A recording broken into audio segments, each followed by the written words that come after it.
Assalamualaikum warahmatullahi wabarakatuh. We are from group 5. We'll present our presentation.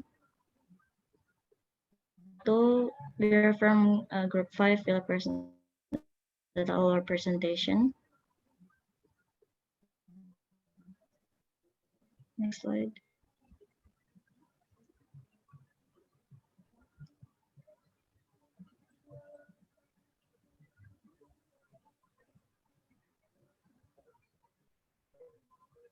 Oh itu, si.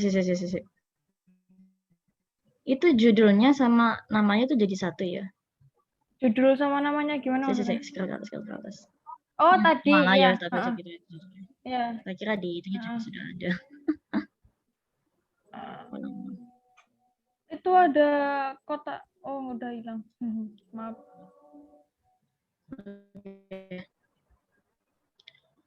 Assalamualaikum warahmatullahi wabarakatuh. Our presentation is about intermediate structure, avoiding errors with adjective and adverb.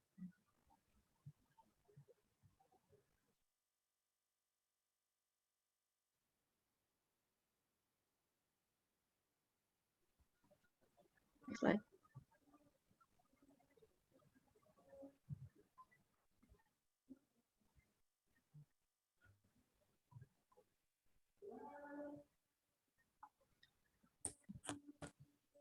A. Choosing between adjective and adverbs. Now that you're past the group stage, you should know the difference between these two parts of speech, so you can select the form you need. Here are some guidelines. Many adverbs end with ly. Strictly is an adverb, and strict is an adjective. Nicely is an adverb, and nice is an adjective. Generally is an adverb, and general is an adjective. Lovely is a gotcha. You're going to say adverb, right? Wrong. Lovely is adjective. That's why I started this paragraph with many, not all. Some adverbs don't end with ly. Soon, now, home, fast, and many other words that don't end with ly are adverbs too. One of the most common adverbs is it's an adverb because it reverses the meaning question. How are you going to the wedding? Oh, you're not going.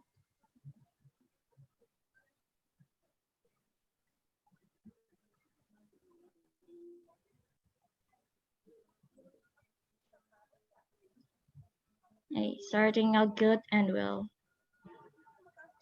Good is an adjective and well is an adverb.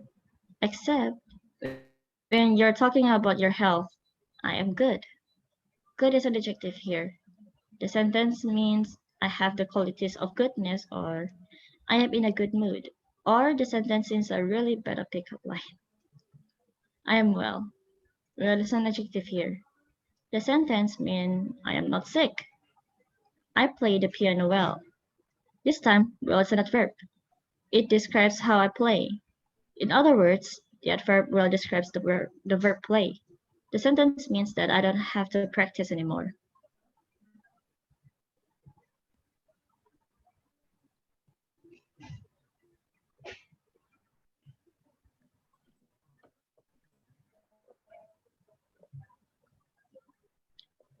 Dealing with bad and badly. Bad is a bad word, at least in terms of grammar. Confusing bad and badly is one of the most common errors. Check out these examples. I felt badly, and I felt bad. Remember, the light has mentioned earlier in this chapter? If so, you know that badly is an adverb and bad is an adjective. Which one should you use? Well, what are you trying to say? In the first sentence, you went to the park with your mittens on. The bench had a sign on it, wet paint. The sign looked old, so you decided to check. You put your hand on the bench. But the mittens were in the way. You felt badly. That is, not very accurately. In the second sentence, you sat on the bench. messing up the back of your coat with dark green stripes. When you saw the stripes, you felt bad. That is, you're sad. In everyday speech, of course, you're not likely to express much about feeling badly. Few people walk around testing benches, and even fewer talk about their ability to feel something physically. So 99.99% of the time you feel bad, unless you're in a good mood.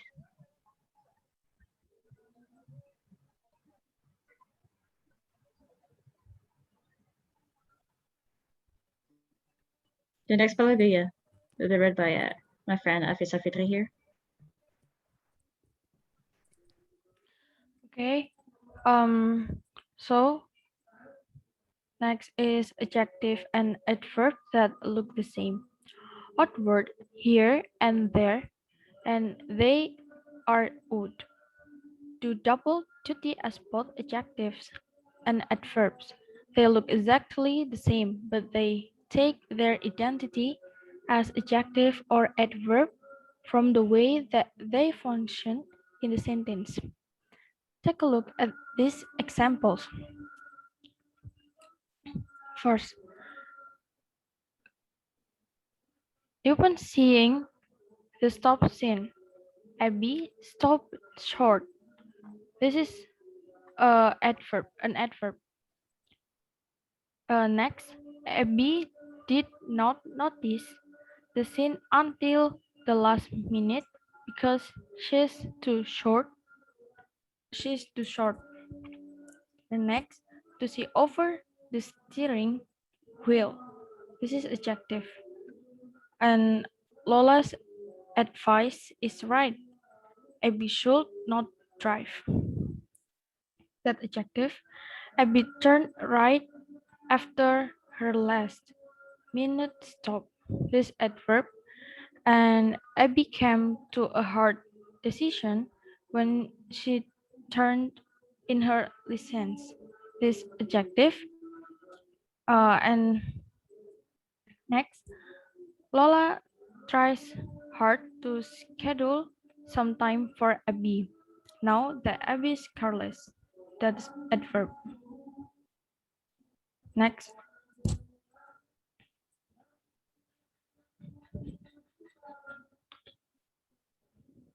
adjective forms. Adjective can be divided into various types according to their meaning and characteristics. Here's complete information for those of you who want to learn English, especially about adjective. Descriptive adjective. This is a type of adjective that describes a noun. We can see this adjective in several English words such as beautiful, big, handsome, and so on. Quantitative adjective. Next, there is an adjective called the quantitative adjective.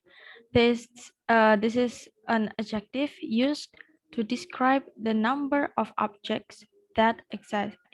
Indicate an object in English term. This is often called the demonstrative adjective. An example of this adjective is this is my bicycle. Next is distributive adjective. One of the kinds of adjectives that are often used in English is the distributive adjective. It is an adjective denoting the properties possessed by a defined object. For example, you have to bath every morning and afternoon. The next is interrogative adjective. Last is an adjective used to ask an object. Here's an example of an interrogative adjective. What color your shoes is? Next slide.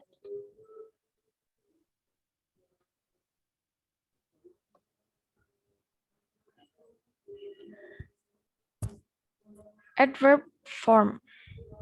Adverb is a word that serves to explain a verb adjective, or other adverb. In English, there are 8 types of adverbs that you should know. The verb, the first is adverb of manner.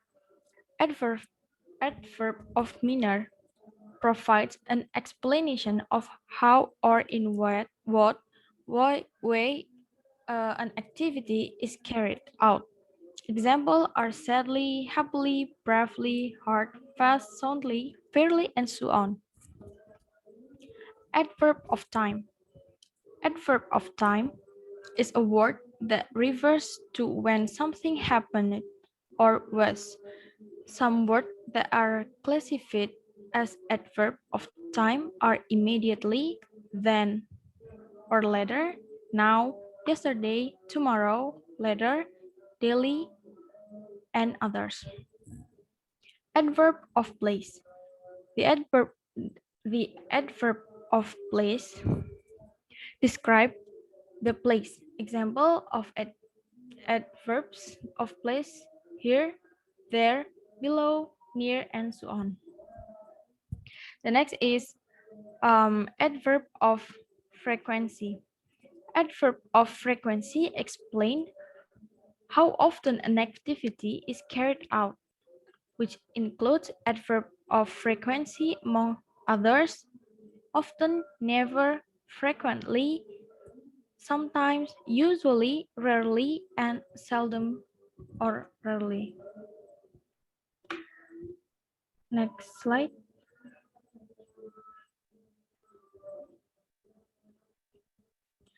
And this is adverb of certainty. Adverb of certainty explain the belief or certainty of something. An example of an adverb of certainty is surely, obviously, definitely, probably, possibly, maybe, really, and doubly. Adverb of degree. Adverb of degree explain how much, to what extent, or to what degree something happens. Example of words that include adverb of degree are very, enough, that, rather, fairly, nearly, pretty, and others. Interrogative. The next is interrogative adverb. Interrogative adverb is used in questions. Example of this adverbs are when, where, why, and how. And the last is conjunction adverb.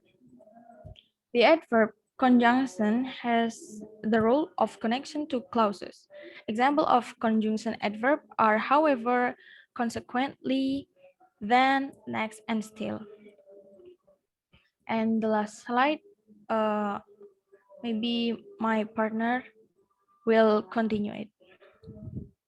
Okay, thank you, Avy Safitri.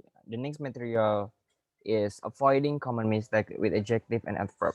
Some English adjective and adverb, for example, even, almost, only, just, nearly, are very flexible and can be placed almost anywhere in a sentence.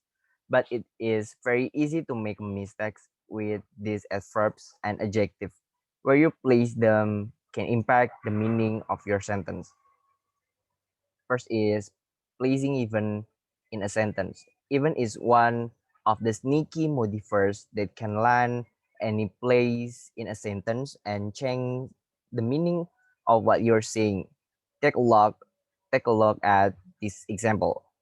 It is 2 hours before the grand opening of the school show.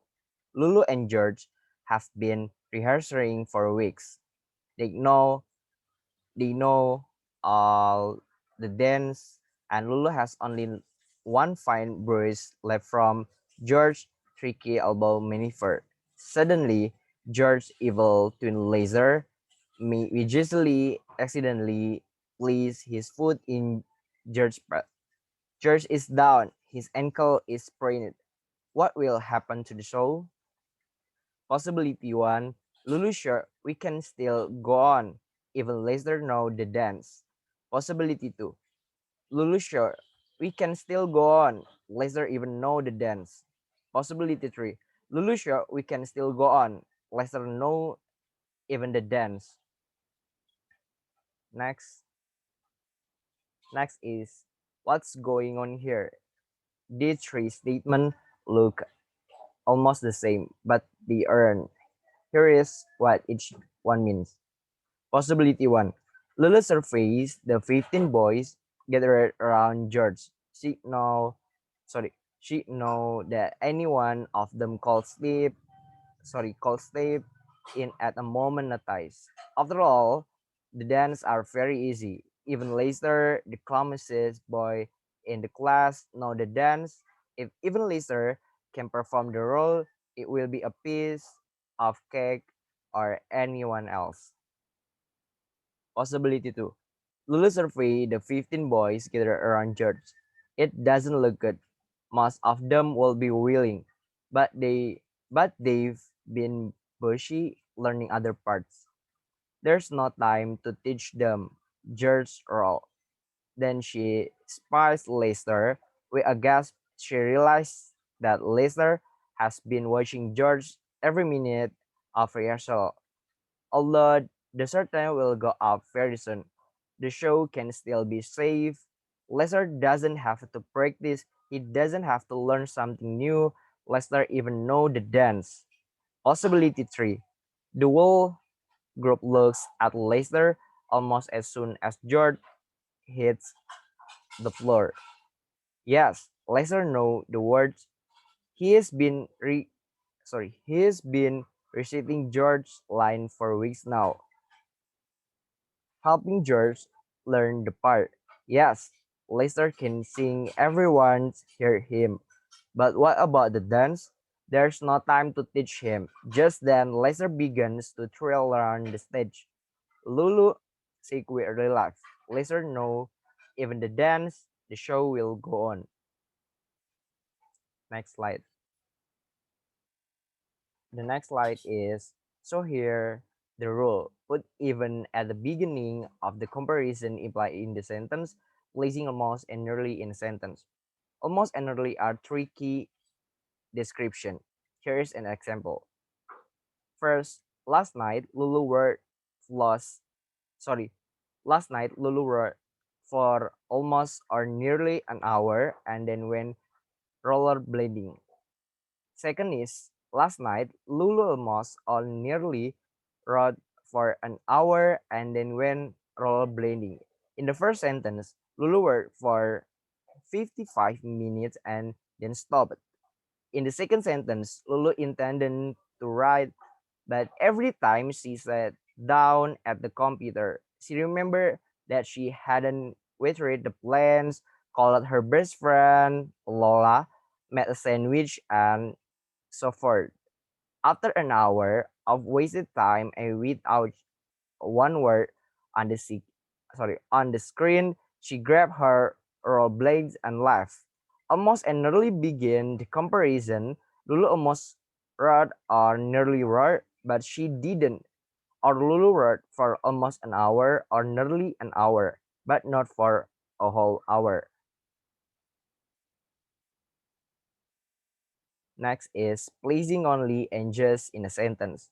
If only were simpler to understand if everyone talked about the word just for just a minute, like the other three keyword in this section. Only and just change the meaning of the sentence of the sentence every time their position are altered. Here are example of an only and just in action. The first is only, or just Lex went to Iceland, or no one else went. The second is Lex only went to Iceland, or he didn't do anything else. The third is Lex just went to Iceland, or the ink on his passport is still what? Just many recently. Okay, next is placing enough with an adjective or adverb. The enough position in a sentence varies depending on the part of speech described. When enough is used to modify an adjective or adverb, enough comes after the adjective or adverb. adjective or adverb plus enough. That is the rumus. Example, I can hardly get enough sleep last night. This is adjective. And the second is Ruru is old enough to ride this ride with her sister. This is adverb. Okay. I think that's all about us presentation, and I hope you all understood about us presentation. Thank you.